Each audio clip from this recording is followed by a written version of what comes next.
ॐ भूर्भुवः स्वः तत्सवितुर्वरेण्यं भर्गो देवस्य धीमहि धियो यो नः प्रचोदयात्। ओम शांति शांति शांति। नमस्कार दोस्तों, नमस्कार मेरे प्यारे दोस्तों। ये आदि शंकराचार्य का बहुत पवित्र ग्रंथ तत्वबोध का तीसरा वीडियो है। ये शुरू होता है उत्तरार्ध दूसरा भाग। निर्देहम आद्यम सुदुर्लभम पल्लवम सुखलम गुरुकर्णधारम मया अनुकूलेन नभ सवतीरितं पुमान भवादिं नयतरे स्वात्मा जो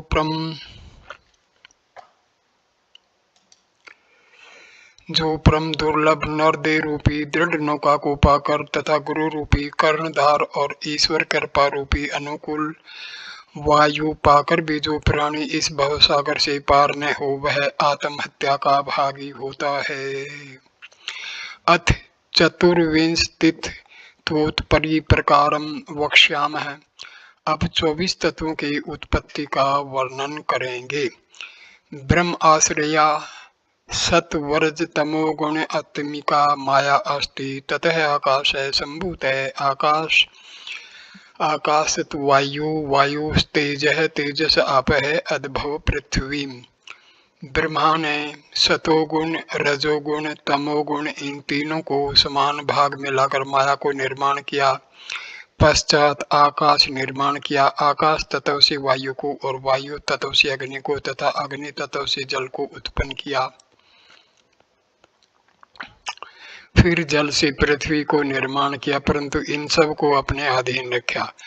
परंतु सांख्य मतावलंबी पुरुष इसे माया को मूल प्रकृति और अव्याकृत तथा प्रधान भी कहते हैं। जैसा कि कहा है यत्कृत सांख्या, जो ईश्वर को अकर्ता कहते हैं, पर यह मायाश्रित अज्ञानावस्था का द्योतक है।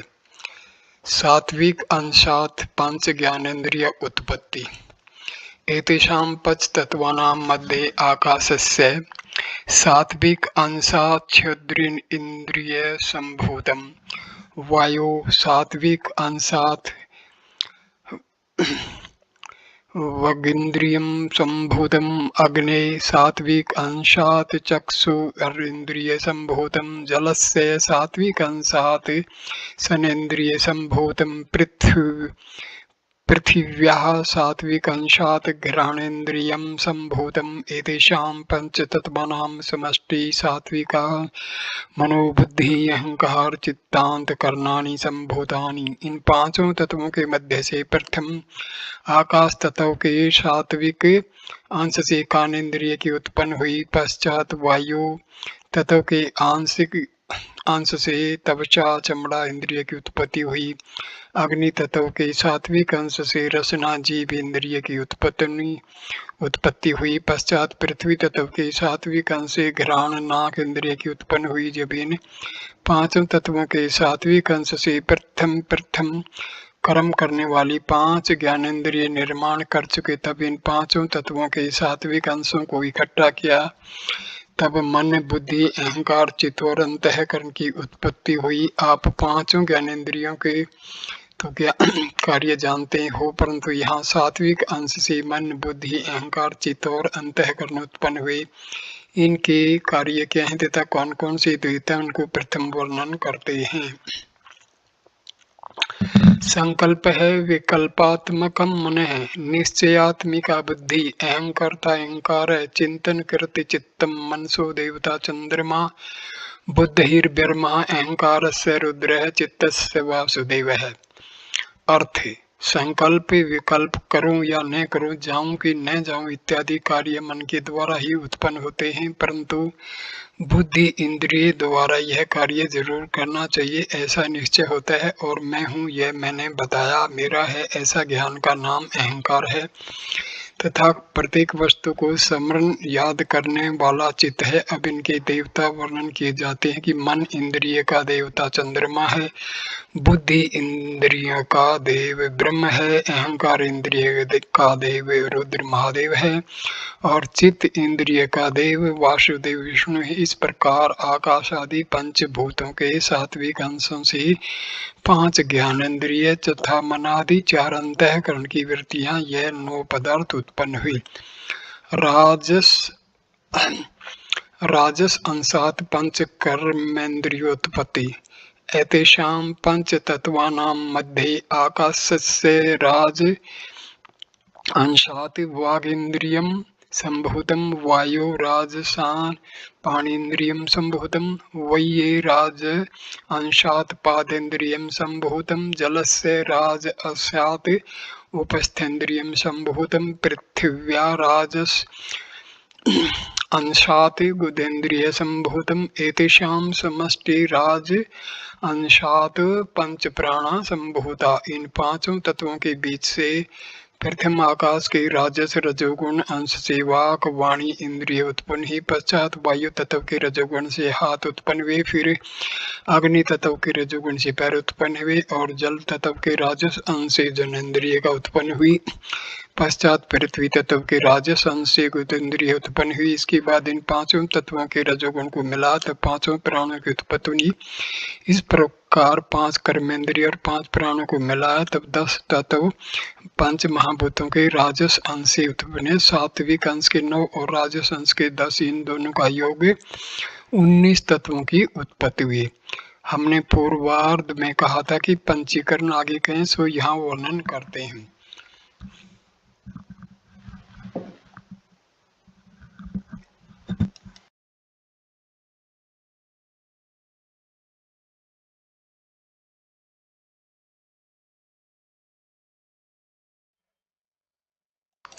एतेषां पंचतत्वानां तामस अंशात पंचीकृत पंचतत्वानि भवन्ति। अर्थ, इन 5 तत्वों के तामस तमोगुण अंश से पंचीकृत अर्थात पंचीकरण किए हुए पंच महाभूत उत्पन्न हुए। शंका, पंचीकरणम कथामिति चेत है। अर्थ, यदि आप कहो कि पंचीकरण किसे कहते हैं। समाधान, एतेषां पंच महाभूतानां तामस अंश स्वरूप कैकैकं भूतं द्विधा विभज्य एकं मर्द पृथक् तोषणीं व्यवस्थाप्य प्रमर्द चतुर्धा विभज्य सवधर्म अन्येषु वर्धेषु सौभाग चतुष्टय संयोजनं कार्यं तदा पंचीकरणं भवति। एतेभ्यः पंचीकृत महाभूतेभ्यः स्थूल शरीरं भवति एवं पिंड ब्रह्मांडोरेकम संभूतम। तो यह जो 5 महाभूत हैं इनके तमाम तमोगुण अंश को निकाल पृथक कर स्थापना करे, पश्चात इनके आधे 2 टुकड़े कर अलग 2-2 रखे और एक तरफ इन आधे किए हुए टुकड़ों में से एक टुकड़े के 4 हिस्से करके रखे और एक टुकड़े को साबुत रहने दे।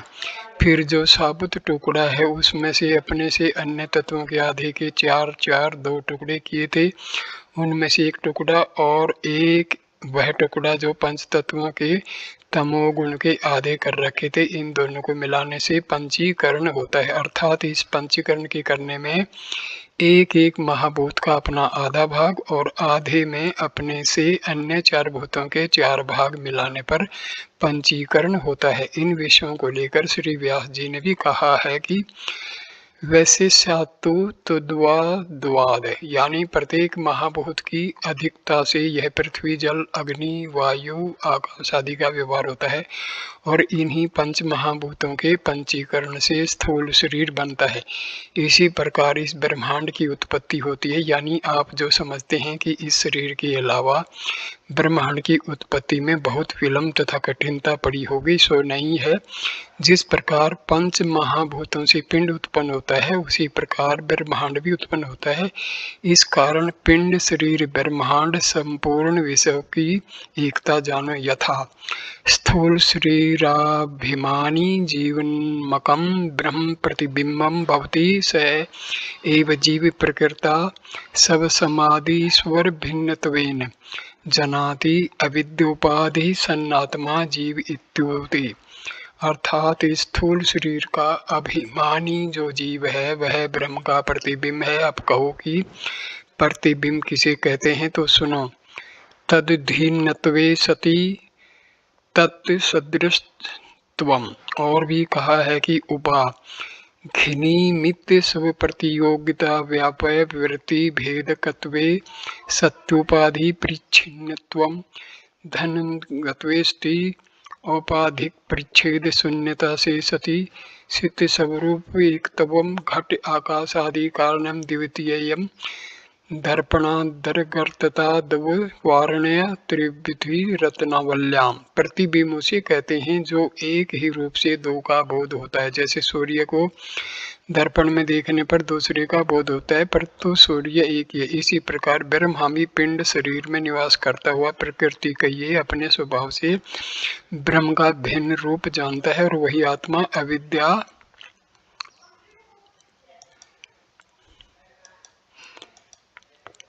रूप उपाधि करके जीव कहलाता है।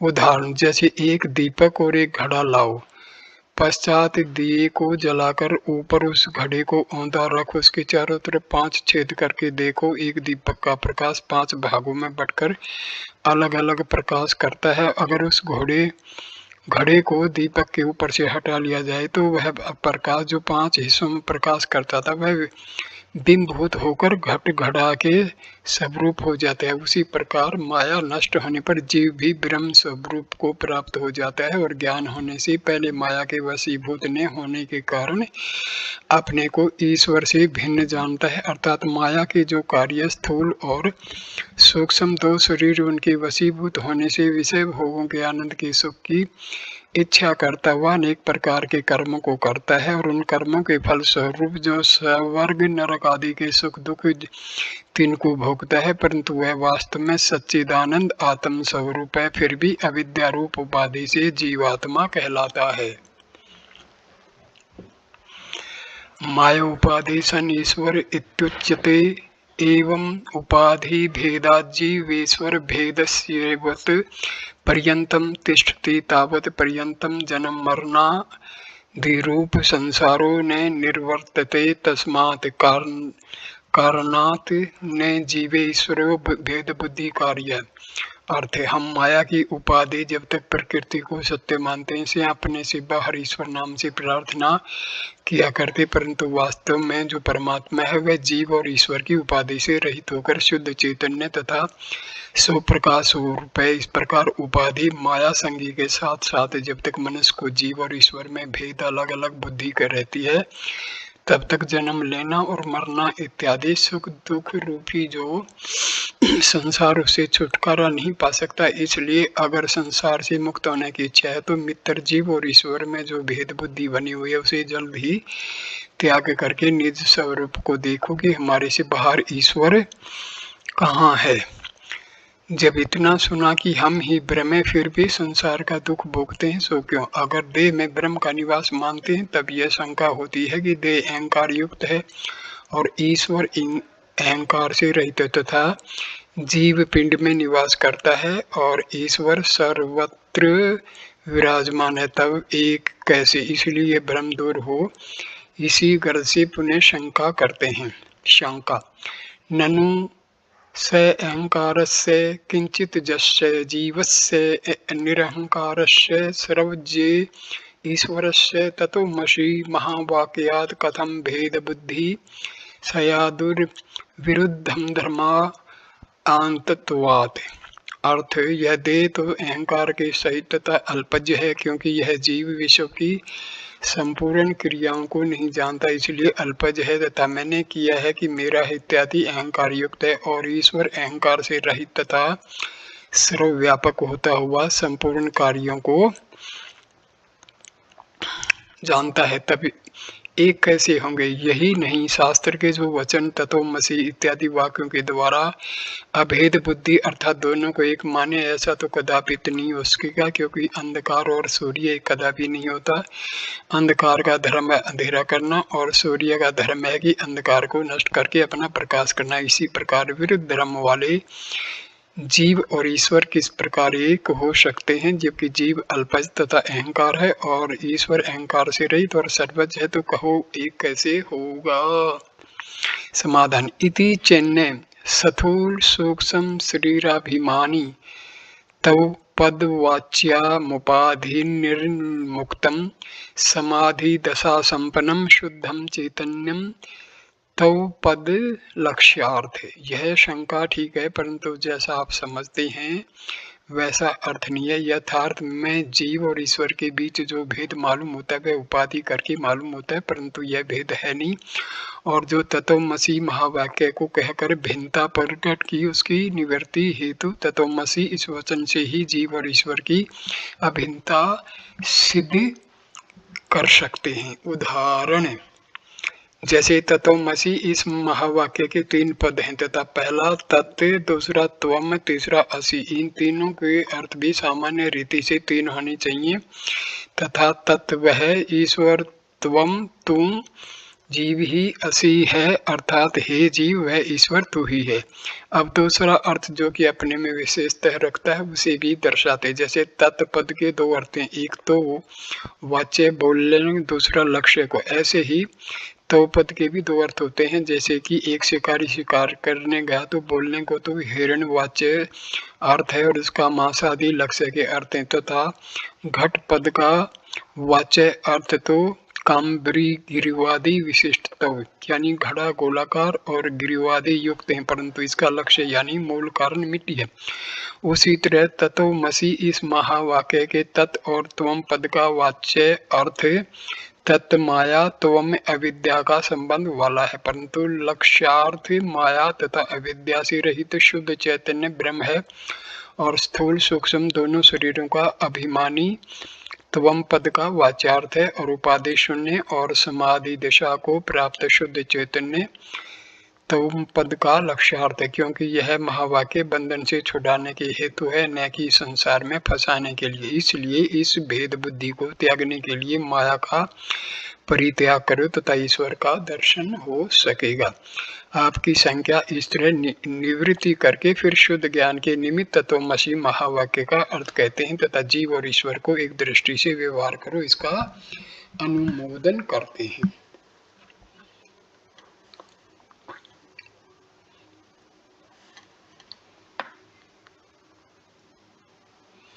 इस वीडियो को हम यहीं विराम देते हैं। अगला वीडियो जो है हम इसी विषय पर आगे जारी रखेंगे। धन्यवाद मेरे दोस्तों।